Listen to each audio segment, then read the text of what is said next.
En esta sesión vamos a trabajar en la fase de procesamiento y análisis de la información. Ya hemos visto todo el sistema de monitoreo está concatenado, ¿cierto? Por eso hablamos de un sistema. Y una vez que ya hemos levantado los datos a partir de la aplicación de los instrumentos con los grupos meta, entramos a la etapa de procesar esa información para organizarla y poder analizarla en función de las variables y las formas de medir esas variables que ya veníamos estableciendo en nuestras fichas de indicadores. Entonces, ¿qué es importante para el procesamiento de los datos? Siempre es bueno tener en consideración que para poder analizar los datos necesitamos prepararlos. Y la forma de preparar esos datos es codificarlos, vale decir, entregarle números o atribuirle números a las categorías que hemos construido, las categorías a partir de los ítems, las preguntas que tenemos en nuestros instrumentos y que están asociadas a las variables de nuestros indicadores.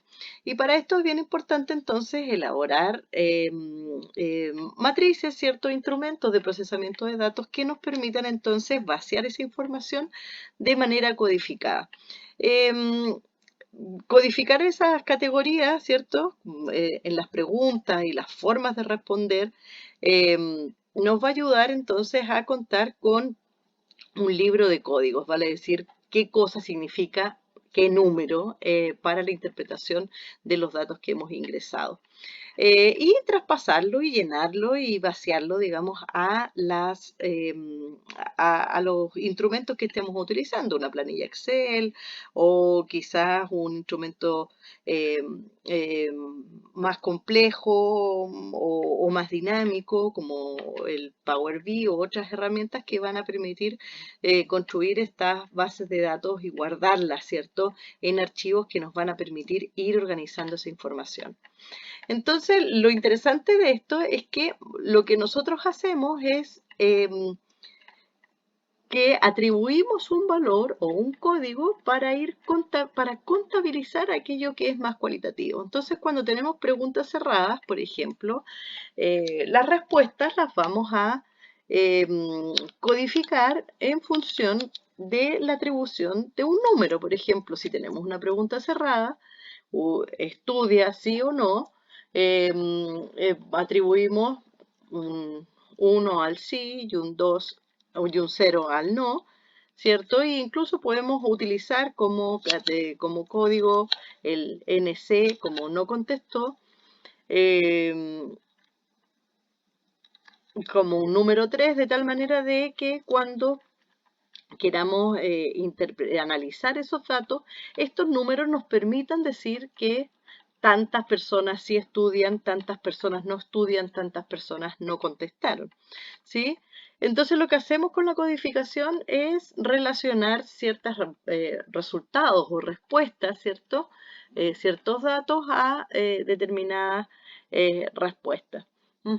Lo mismo lo podemos hacer también con las preguntas que son abiertas, pero primero, una vez que son respondidas, tenemos que categorizarlas, dar categorías y atribuirle entonces a cada categoría un número, ¿cierto? Un código. Y una vez codificado, entonces los atributos de las variables se puede pasar al siguiente paso, que tiene que ver con organizar el libro de código, ¿cierto? Y efectuar esta codificación, tabular los datos, o sea, llevar a una matriz de Excel, ¿cierto? Los resultados, pero ya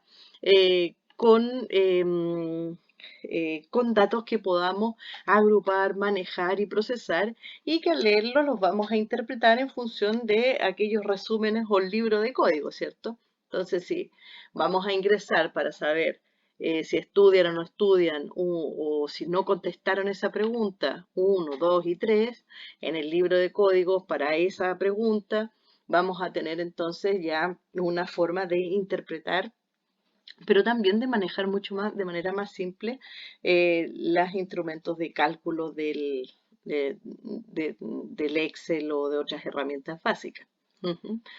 Y lo que hacemos entonces es pasar esos datos de manera codificada y guardarlos para después poder analizarlos, ¿cierto? Y cuando guardamos los datos podemos definir las herramientas o programas estadísticos que nos van a permitir procesar esos datos, o sea, almacenarlos y poder trabajarlos estadísticamente, ¿cierto?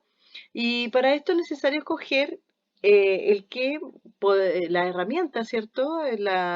O programa estadístico con el cual nos sintamos más cómodos y en el cual sepamos manejarlo y conozcamos mejor. Recordando que incluso estos datos se pueden registrar manualmente, entonces todos estos instrumentos, herramientas o programas han sido creados para facilitar, ¿cierto? Y hacer más rápido el proceso del procesamiento de los datos. Ahora, lo que es interesante es entender que analizar o interpretar son cosas diferentes.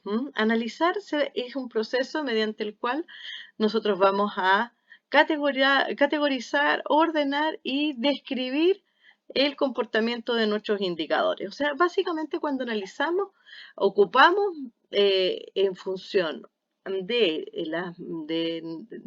los datos que están en nuestras fichas de indicadores, establecemos en qué medida está presente nuestro indicador. ¿Sí?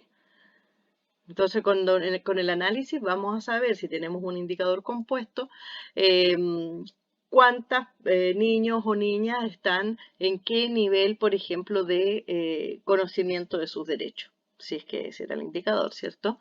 Entonces, a partir de ese análisis vamos a tener una categoría y una descripción de qué se alcanzó con el indicador. Pero interpretar significa entender por qué estamos y a qué podemos atribuir el hecho que estemos en tal nivel de avance o que se haya cumplido o no un determinado valor meta establecido en nuestros indicadores.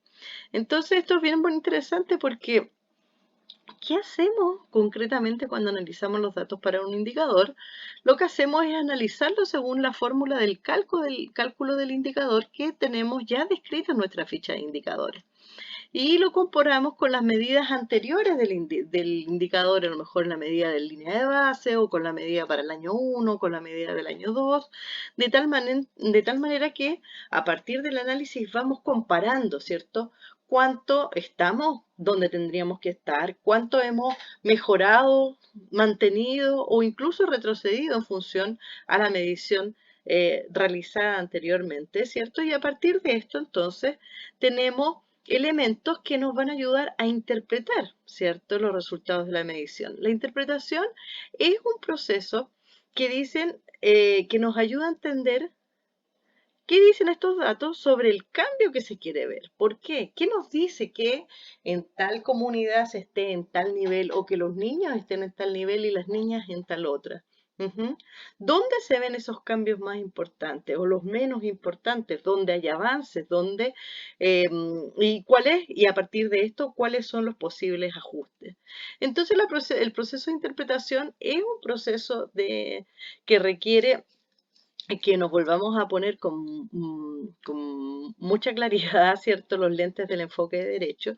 Y es muy importante para la interpretación poder desagregar, o sea, lograr entender a partir de los análisis de nuestros indicadores, dónde se han alcanzado, qué cambios, en qué niveles, para qué grupos, para qué escuelas, para qué comunidades, para padres varones, para las madres, ¿cierto? Para los actores institucionales, a lo mejor garantes de distinto nivel, ¿cierto? El lograr desagregar, por una parte, nos va a aportar una primera información que va a ser útil para interpretar los resultados del análisis y también utilizar los principios de la Convención de los Derechos de los Niños también nos va a ayudar muchísimo a poder interpretar más activamente. O sea, ¿cuánto estamos logrando el cambio en el ejercicio de ese derecho? ¿Cuánto ese cambio incorpora el reconocimiento de los niños como sujeto de derecho y su propia participación. Se están incorporando. ¿Qué pasa con los grupos de niños y niñas que estaban más excluidos? ¿Cuáles son los conflictos de intereses que siguen primando o no? Sí, entonces a partir de los principios podemos hacernos preguntas que nos permitan interpretar em, de una manera em, más amplia por qué hemos alcanzado o por qué hemos alcanzado determinados resultados con la medición de nuestros indicadores, ¿sí? Em, entonces, si bien es cierto, lo más común es que analizamos e interpretamos de manera automática, cuando analizamos nuestros indicadores tenemos los resultados de la medición a partir del cálculo del indicador que establecimos en nuestra ficha. Cuando lo interpretamos nos preguntamos por qué estamos aquí, qué cambió en relación a la medición anterior o a la medición de línea de base o al inicio del proyecto a partir de la medición de línea de base. Si desagregamos, podemos observar entonces cómo eso afecta de manera diferente a mujeres, a hombres, a niñas, niños o a niños, niñas con diferentes capacidades o condiciones o territorios o contextos escolares, ¿cierto? O que sufren o no distintos tipos de violencia, en fin. A partir de la desagregación vamos a poder tener elementos que nos permitan valorar los efectos del cambio en los distintos grupos y en especial los más excluidos. Ujú. Y a través de la inclusión de actores diversos y de los propios niños en la interpretación, vamos a poder generar algunas atribuciones para entender por qué se están dando estos cambios o no, ¿cierto? A qué se debe que haya avances o no, ¿cierto? Eh, y sobre todo, qué ajustes podemos desarrollar a partir de la aplicación del interés superior del niño. Ujú. Otra herramienta que también es súper útil para poder interpretar el avance de nuestros indicadores es utilizar los componentes para el cambio en los derechos de los niños, ¿cierto?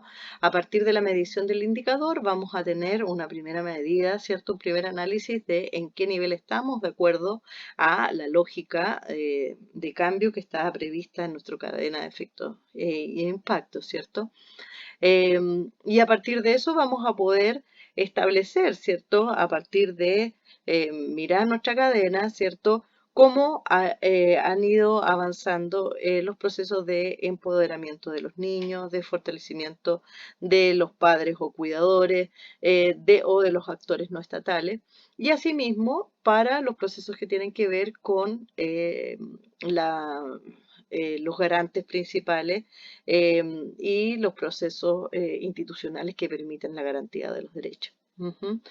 Entonces, la riqueza del análisis y la interpretación es que nos va a permitir entonces generar algunas ideas que permitan ajustar nuestro plan de acción y fortalecer las áreas de cambio que se consideran relevantes para alcanzar los objetivos del proyecto.